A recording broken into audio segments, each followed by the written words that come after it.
I'll cut straight to the chase. I'm the asshole. My boyfriend, Jason, is 27. He's got a steady job, a mortgage, a dog, and he's been on the relationship gold train for the past 2 years. I'm 24, freelancing as a copywriter, juggling gigs and a degree in the works. We've been together for 18 months, and in that time we've been in love, have lived together, and even shared a pet.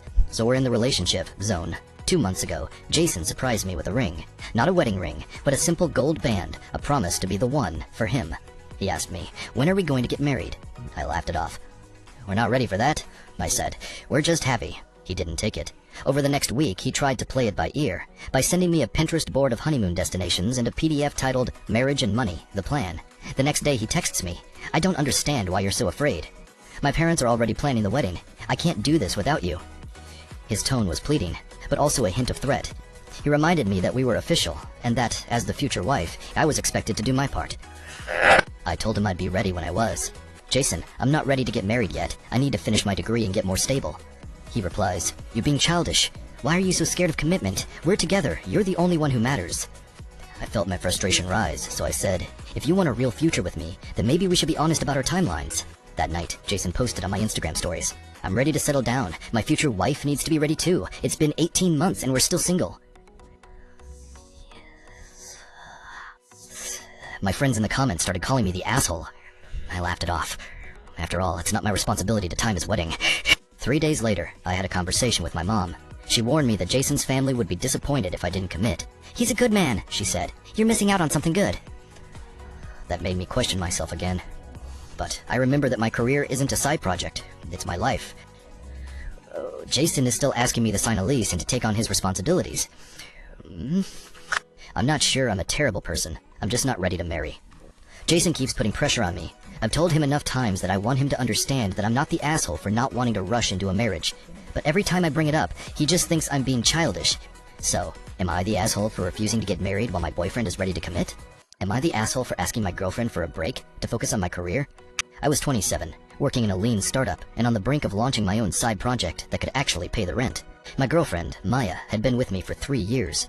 We were good friends, we talked about our future, and we had an unspoken rule. If one of us needed space, the other would respect it.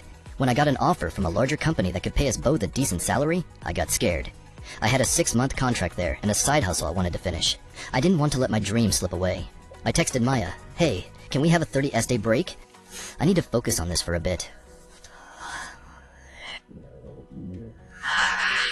Maya didn't reply for a day. Then she sent a single text. "What? Why? Are you leaving me?" My heart sank. I called her, tried to explain that the break would give me time to finish the project and that I'd come back to her. But she was already on the phone with a therapist, sounding like I was abandoning her. The next week I tried to meet her at the park. She was furious, accusing me of being selfish and playing the game to keep her. I begged her to hear me out. She left, slammed the door, and posted a private group message asking her friends for advice. She even sent a breakup email to my co-workers, calling me a heartless jerk. I stayed home, worked on my project, and after a month of emails and calls, she finally came back to talk. She said she didn't want a break. That meant end of relationship. She was upset because she felt I didn't care about her emotions at all. So was I the asshole for asking for a break? Did I need to have a conversation first, instead of sending a text that sounded like a breakup? I feel like I was trying to help us both, but I also know I messed up the communication. I thought my girlfriend's family was the worst, until they invited me to their wedding. Her parents, Mark and Susan, are the kind of people who treat everyone like a brand new guest. You walk in, they hand you a drink, ask about your job, then immediately say, "Do you know what we're planning for your future?" I was there for a weekend, and I'd never even heard of a future until their son, Jamie, casually mentioned a big career move that would make him a better husband. It was just a small wedding. 14 people, a backyard grill, and a playlist that went from 70s funk to TikTok hits. But the real drama happened in the parking lot when I spotted my ex, Lisa, and her new boyfriend, who looked suspiciously like my boss. A quick glance at the car, a silver 2018 Mustang, the same one I've had for 3 years. I kept my cool. I didn't want to look like a drama king. In the middle of the reception, Susan announced a toast that made me feel like I'd stepped onto a stage for a performance I hadn't auditioned for. "I hope you, Mark, get the chance to show Jamie what a real family looks like. That's why we're moving him into the spare room, so he can live with us and learn to be a good husband." She clapped her hands, and the room erupted. Afterward, I pulled Jamie aside. He was flustered, and I told him how ridiculous it sounded. He told me about a room that was actually a basement storage unit with a broken window and the smell of old laundry. He didn't want to leave the family home, but he was still planning a career move. He said I was the only one who could get him out of this. He was terrified of losing his father, so I agreed to talk to my mom. The next morning, my mom drove me to Mark's house. I told them, you can't just force someone to live with you, or you can't expect them to become a husband because they've been in a small house all their life. Mark tried to justify his actions, but my mother's voice shook, and he finally admitted he had no idea how to be a good husband. He apologized for the pressure. The family didn't want a divorce. They just wanted to keep Jamie in the family. I'm not sure if that's a good thing or a bad thing, but I think I was right. So, Reddit, am I the asshole for turning down a family wedding to expose a forced living arrangement? I just realized my biggest mistake was letting my girlfriend's ex borrow my car.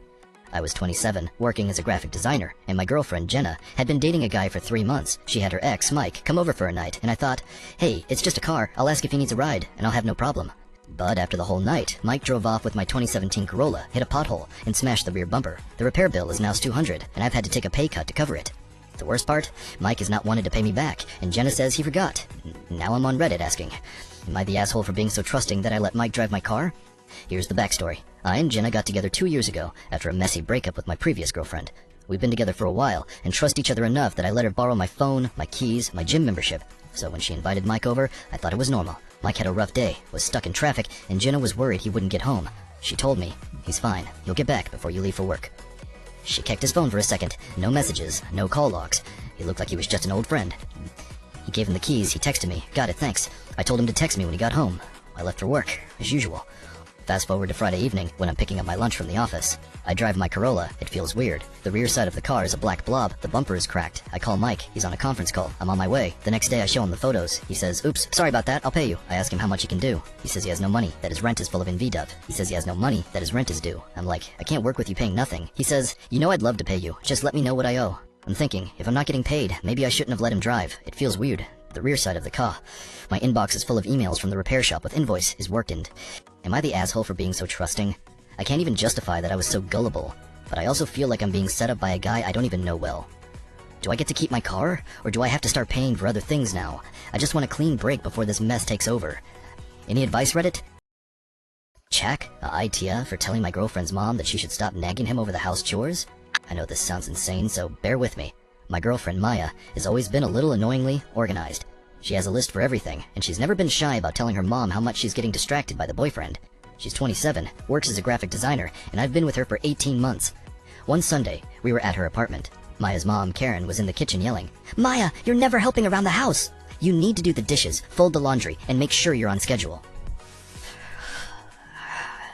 Maya, who is basically a professional of organized chaos, just stared at me and said, it's just, I don't have time.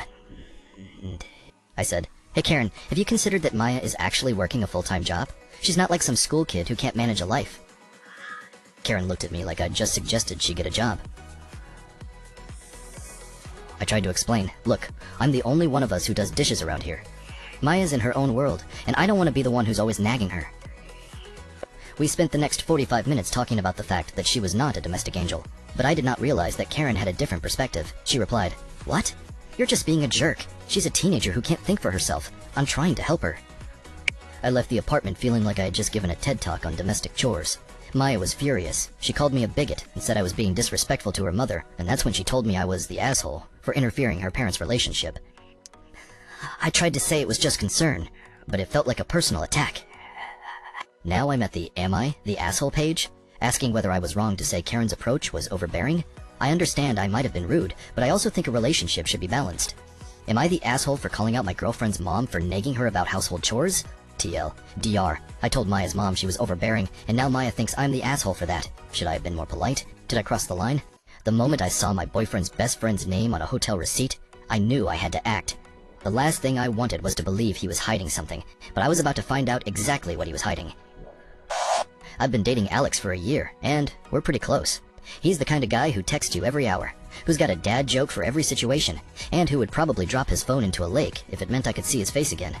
So when he sent me the email about his new weekend plan, hang out with best friend Ben for a golf round, come over if you want, I was happy, not suspicious. The next day, Alex was unusually quiet. He avoided my texts. His scrolling time was minimal, and when we met at the grocery store, his answers were short. He'd only mentioned Ben and a secret project. 2 days later, I found a receipt in Alex's backpack. The hotel was a small, upscale place in the city, a 2-hour drive from where we lived. The receipt listed a Suite 8 and a name, Ben's last name, with no first name. The total was $350, the kind of thing you only pay for a weekend. I confronted Alex. He didn't deny it. He just said, Ben, and he had been in the city for a business trip and that it was a surprise he'd booked a room. He swore it was a honeymoon trip, joking that the hotel had great vibes. I didn't believe him. I felt blindsided, like my trust was a broken thing that couldn't be repaired. So I called Ben. He called back, apologizing and saying he was in town for a golf tournament, but it was a last-minute change of plans. He had no idea Alex was staying overnight. Alex told Ben it was a surprise. Ben admitted he was sorry for the confusion. I'm left with a split. Alex is honest about his plans, Ben is oblivious, and I feel betrayed. I was the one who went to the hotel, stayed with Alex for a night, and then left. I didn't want to feel like I was being left out of his life. I know I was the one who didn't ask for a heads up about Ben's visit, and I didn't trust Alex, to be honest. But do I deserve all the blame for thinking he was hiding something? Am I the asshole for suspecting and confronting them both, especially when Ben was clueless and Alex was only being surprised? I'm not sure if I'm the asshole, but I feel I owe it to the universe to tell this. It all started with a harmless text. Hey, I'm not feeling great tonight. Can we hang at my place? I didn't even check the date. It was Wednesday, we're in our early 30s, and my girlfriend, Maya, is a nurse who's been burning the midnight shift. She texts back, okay, I'll be home at 9. I'll bring my lunch. I'm happy. I finally get to relax without having to keep up with her 10-hour shift. On my way to my apartment, I run into Emma, my college roommate, who I haven't seen since the graduation party. We catch up for a few minutes. She says she's been crushing on this guy she met at a friend's party last week. It's so weird, I don't even know if I should talk to him, she confesses. I feel a twinge of sympathy, but then the night starts to look less like a casual catch-up and more like an adventure. I invite her to stay over because I'm home early.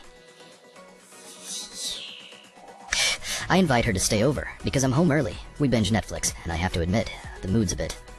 yeah. The next morning, Maya texted me. Did we talk about how I'll be home early? I explained that I've just had a weird weekend. She's calm, but then she says she heard from Emma that I stayed over. She's furious. She says she can't believe I went out of her way to ignore her because I thought it would be just a night. She's in her own words, I love you. That's why I was so upset. I'm left staring at my phone. She texts again. If you're not ready to talk, just say so. But I need to know if you were honest with me. I didn't lie, but I also didn't tell her. I tried to keep it a fun night so I could talk to a friend in a safe space, but I see now how that feels to her. The question is, am I the asshole for not telling Maya I spent the night with Emma, even though it was just a harmless, no-risk evening? I didn't intend to hurt her. I just wanted a break. I'm hoping we can talk this out. I'd love to hear your thoughts.